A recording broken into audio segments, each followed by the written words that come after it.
नमस्कार दोस्तों, धर्म रहस्य चैनल में आप सभी का एक बार फिर से स्वागत है। आज मैं अपनी ज़िंदगी का एक विशेष अनुभव लेके आया हूँ। यह कोई पत्र नहीं है, जो ईमेल पत्र के माध्यम से मुझे लोग भेजते रहते हैं। यह मेरी ज़िंदगी का खुद का अनुभव है और इसी के आधार पे अब तरीकों को भी बदला जा रहा है। समय के अनुसार हम बहुत सारे बदलाव लेके आ रहे हैं, कैसे करना है और अपने ट्रस्ट या फिर अपने कार्यक्रमों को कैसे आगे बढ़ाना है, लोगों की मदद कैसे करनी है, ये सारी बातें इस वीडियो के माध्यम से आप लोग जानेंगे, जो कि मेरा खुद का ही अनुभव है। इस बात की शुरुआत को मैं दूसरी तरह के अनुभव के रूप में आपको ज़रूर प्रकाशित करूँगा, जिसमें मेरे जीवन में पिछले 1 डेढ़ साल में जो कुछ अजीब चीज़ें घटित हुई हैं। लेकिन मुख्य रूप से कुंडली की तरफ मेरा झुकाव ज़्यादा इसीलिए गया क्योंकि ये मैंने देखा कि जिस तरह समय अच्छा या बुरा चलता है, ग्रहों की स्थिति के अनुसार ही यह तय होता है। मेरी कुंडली में मारक ग्रह के रूप में चंद्रमा और मंगल हैं, जिसमें विशेष रूप से मंगल। तो जब से मंगल की महादशा शुरू हुई है, तब से बहुत सारी परेशानियों का सामना मुझे करना पड़ा है। पिताजी की असामयिक मृत्यु के बाद से लेकर के और चैनल में भी प्रभाव पड़ना, लोगों का भरोसा तोड़ देना और ऐसी बहुत सारी बातें मेरे साथ देखने में आई इतने दिनों में। लेकिन वह दूसरे के अनुभव में प्रकाशित करूंगा। लेकिन यहाँ पर जो मैंने अभी कुछ दिनों पहले घोषणा की है, तो उसका प्रयोजन यही है कि अब लाइव आया जाएगा। लाइव आने के माध्यम के साथ ही साथ लोगों की परेशानियों को हल करने की कोशिश की जाएगी। देखिए, परेशानियां 2 तरह की आप लोगों के पास उपलब्ध हैं। पहली परेशानी है कि आपके ऊपर कोई नकारात्मक शक्ति या नेगेटिव एनर्जी का प्रभाव तो नहीं है, और दूसरा है कि पूर्व जन्मों के कर्म के आधार पर इस जन्म में ग्रहों की बाधा के आधार पर आपके जीवन में संकट तो नहीं आ रहे हैं। तो एक के लिए तो कुंडली विश्लेषण है, यानी अगर ग्रहों से संबंधित बाधाएं आ रही हैं, यानी कि पूर्व जन्म में हमने जो गलत काम किए हैं उसके आधार पे हम उन पापों को झेलने के लिए जो विधान है वो भगवान ने द्वारा निश्चित किया गया है ग्रहों के माध्यम से। ग्रह ही आपके पूर्व जन्मों के अच्छे या बुरे कर्मों के हिसाब से आपको इस जन्म में अच्छा या बुरा फल देते हैं, और हर एक व्यक्ति के जीवन में अच्छा या बुरा टाइम आता है। तो उसके लिए तो कुंडली विश्लेषण है या फिर प्रश्न ज्योतिष है। लेकिन नकारात्मक शक्तियों का क्या? अगर नकारात्मक शक्ति आपके ऊपर हावी हो रही है, जिसकी वजह से आपके काम बिगड़ रहे हैं, हालांकि इसमें भी कुंडली का महत्व आ जाता है, इसलिए कुंडली विश्लेषण अवश्य करवाना चाहिए। लेकिन ये कैसे पता चलेगा कि मेरे पास ग्रहों के कारण से ऐसा हो रहा है या फिर नकारात्मक शक्ति का कोई प्रभाव है? वह नकारात्मक प्रभाव किसी तांत्रिक साधना की वजह से भी हो सकता है, या फिर वो किसी दुश्मन के कारण आप पर भेजी गई कोई तांत्रिक क्रिया हो सकती है।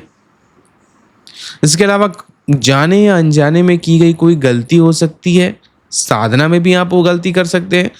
तांत्रिक साधनाओं में ज़्यादातर विशेष रूप से लोग ऐसी गलतियां करते आते हैं, और कोई साधना बिगड़ जाती है, जिसे साधना का बिगड़ना कहते हैं, कि साधना तो हम अच्छे उद्देश्य से करने के लिए गए थे, लेकिन किसी कारणवश साधना बिगड़ गई है, सिस्टम बिगड़ गया है।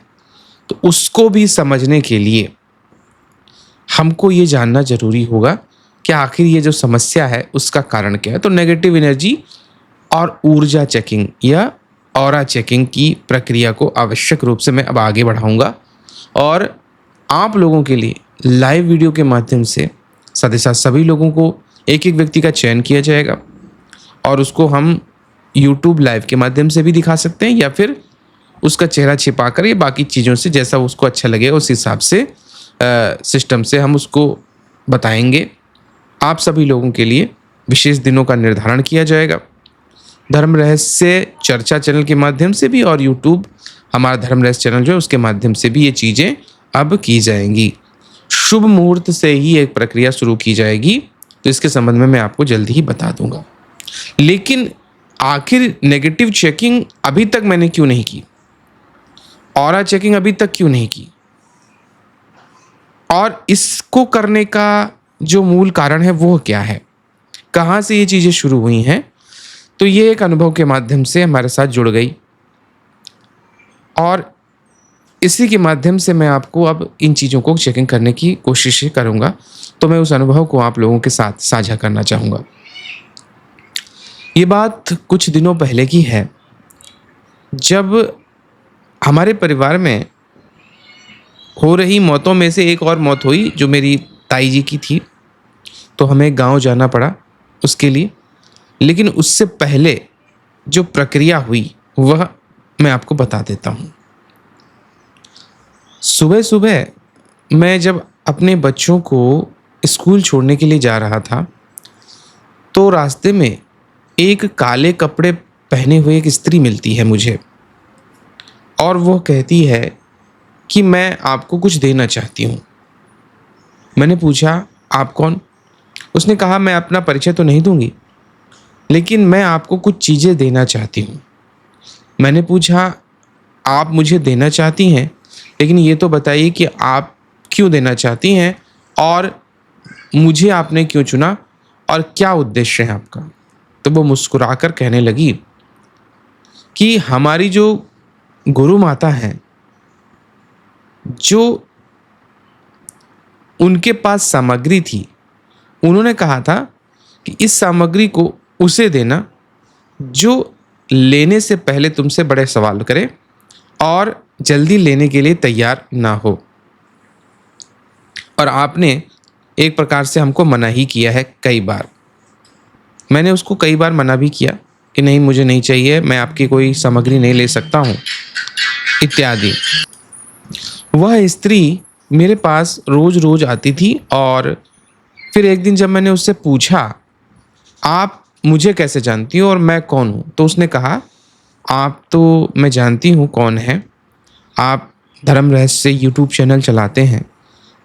और मेरे को आश्चर्य हुआ कि मैं तो जब घर में रहता हूँ तो साधारण तरीके से रहता हूँ, गृहस्थ जीवन जीता हूँ, कोई साधु संतों की तरह वस्त्र नहीं पहनता, कोई जीवन उस तरह से मैं जीते हुए नहीं दिखाई देता हूँ, दूसरों को ऐसा कभी नहीं दर्शाता हूँ कि मैं कोई अलग तरह के कार्यों को कर रहा हूँ, क्योंकि भौतिक जीवन और आध्यात्मिक जीवन दोनों अलग अलग बातें होती हैं। जब मैं YouTube पर अपने कार्यक्रम प्रसारित करता हूँ तब मेरी एक छवि अलग होती है, और घर में या परिवार में और लोगों के बीच में रहता हूँ तो लोग मुझे इसीलिए नहीं जानते क्योंकि मैं बहुत ही सरल स्वभाव से और पूरी तरह जैसा देश वैसा भेष बना करके ही रहता हूँ। तो ये एक विशेष रूप से उस व्यक्ति के लिए आवश्यक होता है जो छिपाकर अपने आप को रखना चाहता है, लेकिन वो पता नहीं कैसे मुझे जान गई। मैं अपने आप को पूरी तरह छिपा के रखता हूँ, लोग मुझे नहीं जान पाते हैं और मैं ना जानना चाहता हूँ, क्योंकि इसकी वजह से बड़ी समस्या आ सकती है। लोगों का घर में आना शुरू हो सकता है, परेशानी लेकर भी आ सकते हैं लोग, और बहुत सारी ऐसी बातें भी कर सकते हैं जिसकी वजह से जो गृहस्थी का जीवन है वो डिस्टर्ब होता है। इसीलिए आश्रम और मंदिर इत्यादि की चीज़ें हम लोग कोशिश करते रहे हैं कि बन जाए, ताकि सब चीज़ों के लिए हर एक नियम और पद्धति जो होती है वो अलग तरीके से काम करे। तो मैं यहाँ पर इसीलिए आप लोगों को बताना चाहता हूँ कि वो स्त्री मेरे पास आती है और मुझे कुछ देने की बात करती है। तो फिर मैंने कहा कि ठीक है, काफ़ी दिनों तक वो कोशिश करती रही। फिर मैंने कहा अब मुझे जाना है और मैं अपने गांव जा रहा हूँ, वहाँ हमारी ताई जी की असामयिक मृत्यु हो गई है और वहाँ जाना है मुझे, तो मैं वहीं जा रहा हूँ, अगर आपकी इच्छा हो तो मुझे वहाँ मिलना। मैंने उसे कोई पता या बाकी चीज़ें नहीं बताई और मैं वहाँ से अपने गांव की ओर निकल जाता हूँ। वहाँ का जो प्रोग्राम था, दाह संस्कार इत्यादि हो जाने के पश्चात मैं खेत में ही खड़ा था किनारे की तरफ जहाँ दाह संस्कार हुआ था। तभी वही स्त्री दोबारा से आ गई और आकर मुस्कुराते हुए मेरे सामने आके खड़ी हो गई और कहने लगी कि जीवन की सच्चाई से अब तो रूबरू हो जाओ। मैंने कहा ठीक है, मैं जानता हूँ बहुत सारे ऐसे लोग हैं जो इस वक्त मृत्यु को प्राप्त हो रहे हैं परिवार में, और ऐसा समय चल रहा है, सबका अपना अपना समय होता है, तो इससे सच्चाई तो नहीं बदलती है। लेकिन हाँ, आप यहाँ तक आ गई मेरा पीछा करते हुए, अब आप अपना उद्देश्य बता दीजिए स्पष्ट रूप से। तब उसने कहा कि मेरी जो गुरु माता हैं, उन्होंने कहा था जो तुम्हें बार बार मना करे और जिससे देखकर तुम प्रभावित हो जाओ, तुम्हारे पास रखी हुई कुछ सामग्री में स्पंदन होने लगे, उसी को ही तुम ये सामग्री देना। तो मैंने कहा कि आप जो बातें बता रही हैं वो मेरी समझ से बिल्कुल अलग हैं। मुझे नहीं पता कि आप क्या कह रही हैं, तो आप स्पष्ट रूप से मुझे इसके बारे में बताइए। तो जैसे उन्होंने कहा तो मैंने भी उस चीज़ को स्वीकार कर लिया। उन्होंने तब सारी बात बताना शुरू किया। उन्होंने कहा आपको कुछ सामान है मेरी गुरु माता का जो देना था, आज से मैं अज्ञातवास में जा रही हूँ और कोई योग्य नहीं है जो इन चीज़ों को संभाल सके। तो उन्होंने अपनी गुरु माता के विषय में बताया कि उनकी जो गुरु माता हैं वो बंगाल में एक भैरवी हैं और उन्होंने बड़ी भारी तपस्या की हुई है। उन्होंने जो सामान सिद्ध किया और तांत्रिक विधि से उस सामान को उन्होंने सिद्ध करके अपने पास रखा, उसके लिए वो उपयुक्त पात्र को ढूंढ रही थी ताकि उसे दिया जा सके। तो मैंने कहा कि फिर आपका चयन उन्होंने क्यों नहीं किया, क्योंकि आप तो उनकी ही शिष्य हो, इसके बावजूद भी आपके लिए क्यों नहीं उन्होंने दिया। उन्होंने कहा कि मेरा उद्देश्य अलग है और उन्होंने मेरे लिए जो उद्देश्य निर्धारित किया है वही मुझे करना है, इसलिए मैं अज्ञातवास में जा रही हूँ।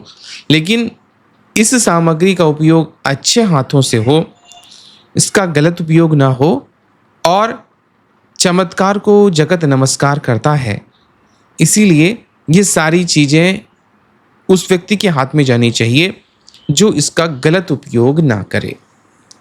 तो उन्होंने बहुत सारी सामग्री की एक थैली थी, काले कपड़े में वो चीज़ें रखी हुई थी, वो उन्होंने मुझे आकर के दे दी और कहा कि इसका प्रत्येक का प्रयोग नकारात्मक ऊर्जा को समझने के लिए, उसे आवाहन देने के लिए, रोकने के लिए इत्यादि चीज़ों में आप इनका प्रयोग कर सकते हैं।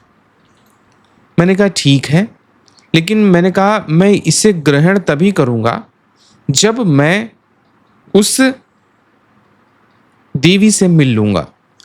आखिर वो देवी हैं कौन और क्यों मुझे देना चाहती हैं और इसके पीछे का रहस्य क्या है, मेरे लिए जानना आवश्यक है। तो उन्होंने कहा आप इसके लिए परेशान मत होइए, सारी चीज़ें आप स्वतः ही जान जाएंगे।